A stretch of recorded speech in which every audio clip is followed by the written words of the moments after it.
Apple news. The walled garden begins to fall, or the wall around the garden begins to fall. South Korea, this is part one.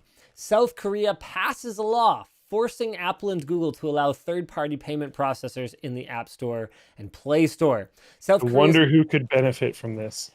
I know, right? In South Korea. I wonder who. Yeah. LG. Oh, no, just kidding. They closed down their phone division. Samsung. Sorry, there you go. Yeah. South Korea's National Assembly has voted to pass an amendment to the country's Telecommunications Business Act forbidding platform holders from forcing developers to use the built-in payment system. Such policies would have prevented Apple and Google from removing Fortnite from the iOS App Store and Google Play Store.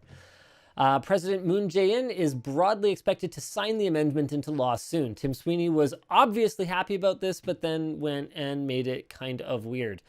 As President Kennedy said at the Berlin Wall in 1963, today all developers around the world can be proud to say, I am Korean. Okay. Yes. Yeah, he made it weird. Yeah, I'm sure, like, to be clear, like, I understand the sentiment. Like, you should be, proud to something the lawmakers in your country sort of understand that this is like kind of antitrust issue.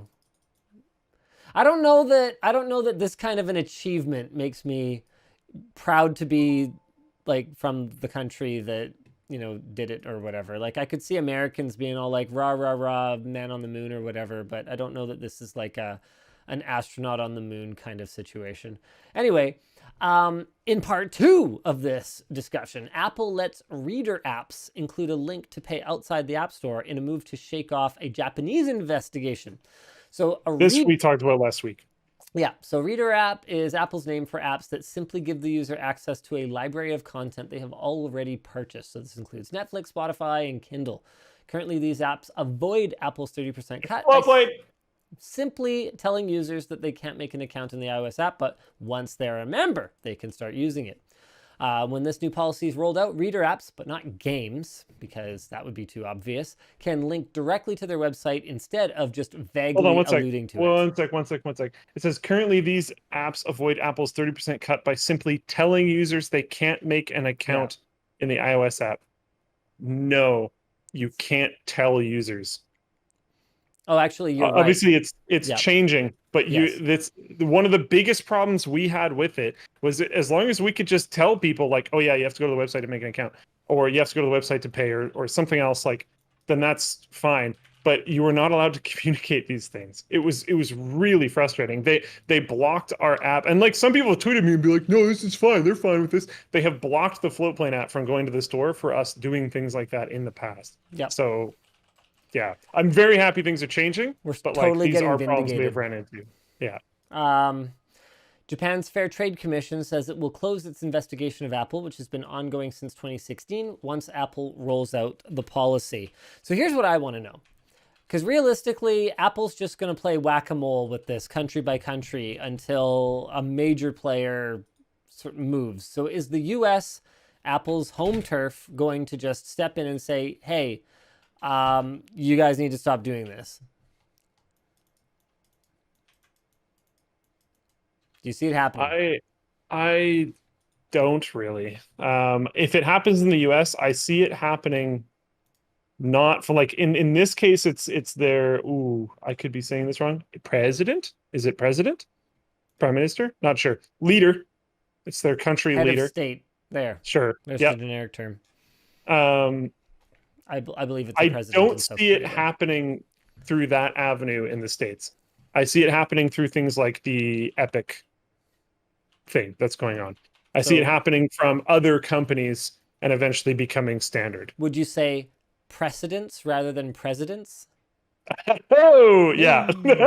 I like that. But yes, I think if it happens in the States, it would happen through precedents. But I don't know. I think I actually lean the other way. I think this is going to happen in the US, and I think that the US has started to finally signal with an FTC that is, actually making public Sort of. what they're talking about. Yeah. I think the US has started to signal that the free ride is over for big tech. They're certainly not moving as aggressively as China against Yeah. big tech. That's a whole boy. You ever watch those time lapses of like, hospitals being just like conjured in China during the early stages of the coronavirus pandemic? Like, Infrastructure projects there are crazy. yes, I don't know. things happen real fast in China. They have shown like, oh yeah, it's been a long time since we destroyed Microsoft. We have teeth still. We've got some teeth, but I haven't really seen a lot of action personally. Going after Blizzard like doesn't count in my opinion. Um, that's some really low hanging fruit. That's fair. I don't know. I'm not saying they shouldn't have gone after Blizzard. I'm just saying that isn't a sign of like uh, a form of governance that's going to like really really crack down on their anti-monopoly blah blah blah blah blah type of law stuff. That's just Thanks for going that. after a company that Well has put. some like yeah blah blah blah blah blah stuff.